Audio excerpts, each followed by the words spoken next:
Olá, mais uma vez estamos aqui juntos, para falar da palavra. A palavra que tem direção, a palavra que tem orientação para a minha vida e para a sua. A palavra que nos dá um horizonte, um esclarecimento. É a palavra que tem bênção para a nossa vida espiritual. Porque nesta vida a gente só está passando um tempo, somos peregrinos, peregrinas, vamos embora. E quando a gente partir, nós queremos morar com Cristo. Existe uma eternidade, veja, a eternidade não tem fim, ou com Cristo ou sem Cristo. Então temos que conhecer a palavra, temos que estar meditando na palavra, temos que ter nossa casa de oração, temos que lutar para melhorar, né? Porque com o Senhor não vai bagagem de pecado, não. Você vai fazer um teste numa empresa, você tem que ter um currículo que tenha todas as exigências daquela empresa e hoje em dia que seja melhor do que eles estão pedindo, né? Você imagina para ir para o céu. O currículo do céu é a gente mudar, é a gente ter dignidade, é a gente cada dia lutar para se transformar, para dar o nosso melhor. Ele não foi para a cruz do Calvário, um sofrimento tão grande por acaso, não é verdade? Se você vai ver pela manhã, bom dia. Se for à tarde, boa tarde. Se for à noite, boa noite. Vamos falar hoje em 2 Samuel. Estamos trabalhando a história de Davi. Hoje vamos falar nesse capítulo do 1 ao 19, onde o tema é o que está em Provérbios 12, 19. A mentira tem vida curta, mas a verdade vive para sempre. A Bíblia diz que é forte que eu vou dizer, mas quem mente é filho do diabo. Por quê? Porque ele é o pai da mentira.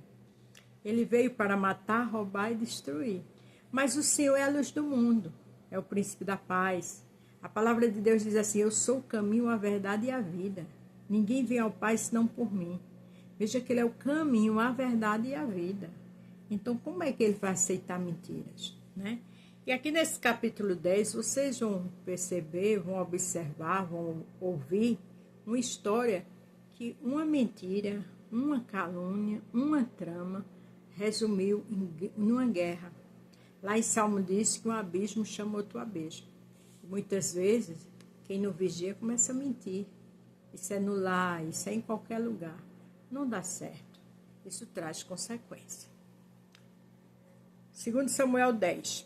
Algum tempo depois, morreu o rei Naás, do país de Amon. O seu filho Anum se tornou rei.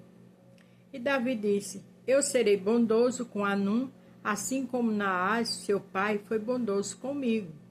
Então enviou mensageiros a Naum para mostrar sua amizade, porém, quando os mensageiros chegaram à cidade de Rabá.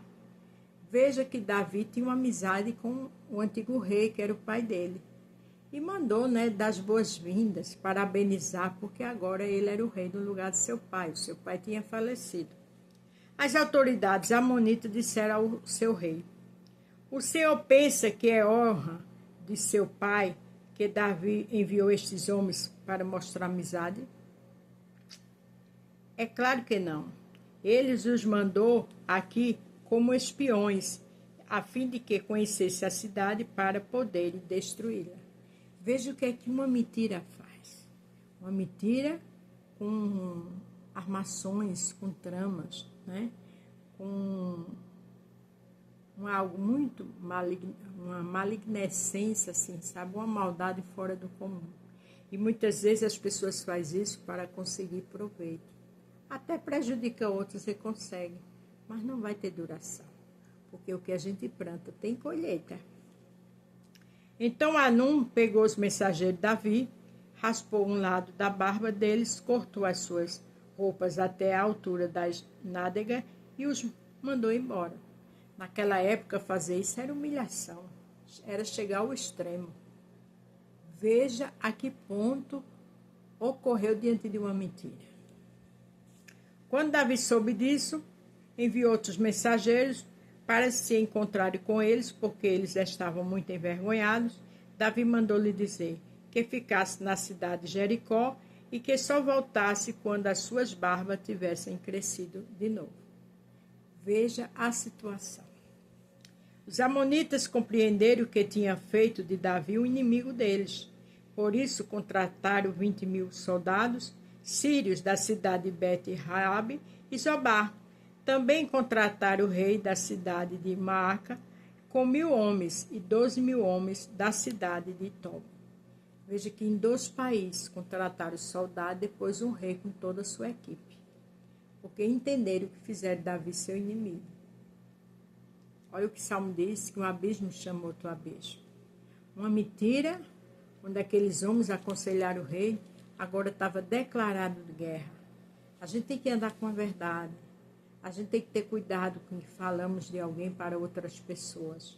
Porque muitas vezes a mentira, a calúnia, amanhã você vai pagar com um filho seu, com um parente seu, uma coisa desnecessária. Porque por conta da colheita. A Bíblia diz, conhecereis a verdade e a verdade vos libertará. Lá em Coríntios fala que as más conversações corrompem os bons costumes. Veja aqui, as más conversações corrompeu uma amizade que seria duradoura, uma amizade de respeito, né? Ele simplesmente mandou os soldados como honra para dar as boas-vindas ao novo rei. E vejam o que o seu povo fizeram, né? Os seus conselheiros, o que é pior, aqueles homens eram de idade. Davi soube disso e enviou contra eles Joabe com todos os melhores soldados do exército israelita. Os amonitas saíram e tomaram posição na entrada da cidade de Raabe, enquanto os outros, os sírios de Zobar e de Rabe, os homens de Tobi e Maaca, tomaram posição no campo aberto. Joabe viu que as tropas inimigas os atacariam pela frente e por trás. Então escolheu os melhores soldados de Israel e os colocou na frente dos sírios. Deixou o resto das suas tropas sob o comando do seu irmão Abisai, que os colocou na frente para os amonitas. Veja que ali Joabe era um general extremamente profissional, de guerra, com muita habilidade, e começou a criar uma estratégia ali. Por que ele fez isso? Porque quando Deus está no negócio, Deus dá estratégia contra o inimigo. Deus dá livramento, Deus é justo. A Bíblia diz que o Senhor tem uma balança no céu que pesa. Lá no livro de Naum, capítulo 1, verso 3, ele diz que não tem um culpado por inocente, como também ele não tem o inocente por culpado, não é verdade? Joabe disse a Abisai, se você perceber que os sírios estão me vencendo, venha me ajudar, e se os amonitas estiverem vencendo você, eu irei ajudá-lo. Porque eram 2 generais, todos 2 irmãos de sangue, e que comandavam o exército de Israel. Seja corajoso, vamos lutar com firmeza pelo nosso povo, pela cidade do nosso Deus, e que seja feita a vontade de Deus, o Senhor. Joabe ainda deu uma palavra de ânimo, seja corajoso, né? Seja determinado, vamos para essa guerra e vai ser a vontade de Deus. A gente vê que mesmo um homem de guerra, sanguinário, mas tinha temor, entregou tudo aquilo a Deus e deu uma palavra de coragem. Porque nas horas mais difíceis, você e eu tem que ter coragem, tem que ter determinação. Quando Moisés morreu, um grande líder, né? Que Deus usou ele de forma extraordinária, como nunca mais usou ninguém, na Bíblia deixa isso claro. O Senhor disse a Josué, que ficou no lugar de Moisés, seja corajoso, seja forte. Então, se você está passando por uma peleja, uma guerra espiritual, seja forte e corajosa. Naquela época que era guerra mesmo. A nossa guerra hoje, quando o inimigo cria guerra conosco, é oração, é louvor, é jejum, é a leitura da palavra. As nossas armas é capacete da salvação, coraça da justiça, o escudo da fé, a preparação do evangelho da paz, a espada do Espírito, que é a palavra de Deus. Então Joabe e seus soldados avançaram para atacar os sírios e os sírios fugiram. Olha, eles ganham na guerra. Os amonitas vieram, os sírios fugindo, então também fugiram de Abisai e voltaram para dentro da cidade, e Joabe parou de lutar contra os amonitas e voltou para Jerusalém.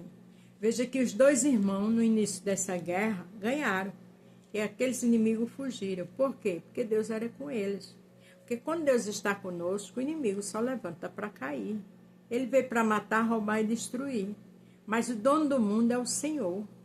A Bíblia diz que ele é onisciente, onipresente e onipotente. A Bíblia diz lá em Apocalipse que o Senhor tem a chave da morte e do inferno na mão. O inimigo é tão derrotado que não tem a chave da sua casa final. Não tenha medo, lute com as armas espirituais. Quando os sírios viram que tinham sido vencidos pelos israelitas, reuniram de novo todas as suas tropas. O rei Adad-Ezer mandou chamar os sírios, que eu estava no lado leste do rio Eufrates. Então eles foram até a cidade de Elã, na frente deles ia Saboque, o comandante do exército de Adad-Ezer. Quando Davi soube disso, reuniu as tropas israelitas, atravessou o rio Jordão e marchou para Elã. Lá os assírios tomaram posição de frente para os israelitas, a luta começou. Davi soube e foi em frente, porque viu que estava vindo uma nova guerra. Davi era rei. Davi aqui representa o rei dos reis e o senhor dos senhores. Quando o Senhor dos Exércitos está vendo nossa luta, Ele está na nossa frente. Se você tem santidade com Deus, tem compromisso com Deus, Ele peleja por você. Ele diz, pelejarás por vós e vós calareis. Existe coisa que é Deus que peleja. Os israelitas fizeram os sírios fugir. Davi e seus soldados mataram 700 soldados que guiavam carros de guerra, 40.000 cavalheiros sírios. Feriram também Saboque, o comandante inimigo, que morreu ali no campo de batalha. Quando os reis, que eram chefiados por Adad-Ezer, viram que tinham sido vencidos pelos israelitas, fizeram paz com eles. Olha o que Deus fez. Ficando debaixo do seu poder. Porque o inimigo, ele só levanta para cair, atacando o povo de Deus. E os sírios ficaram com medo de ajudar de novo os amonitas. Aqueles que não fizeram paz com o povo de Deus foram embora. Porque Deus é Deus, Ele é o justo juiz. Para terminar, aqui em Provérbios 12, 20, diz o seguinte: aqueles que planejam mal, acabam mal. Foi o que aconteceu com eles. Porém, os que trabalham para o bem dos outros encontrarão felicidade. Trabalhe para o bem. Ah, Beth, eu trabalho e alguém não reconhece. Continue fazendo a sua parte. Porque quem vai te honrar e reconhecer as tuas virtudes e o teu caráter é o Senhor. O que a gente planta, a gente colhe. Veja o que eles fizeram com os conselhos. Então não esqueça, a mentira tem vida curta, mas a verdade vive para sempre. Amém? A paz do Senhor, fique todos com Deus e até amanhã.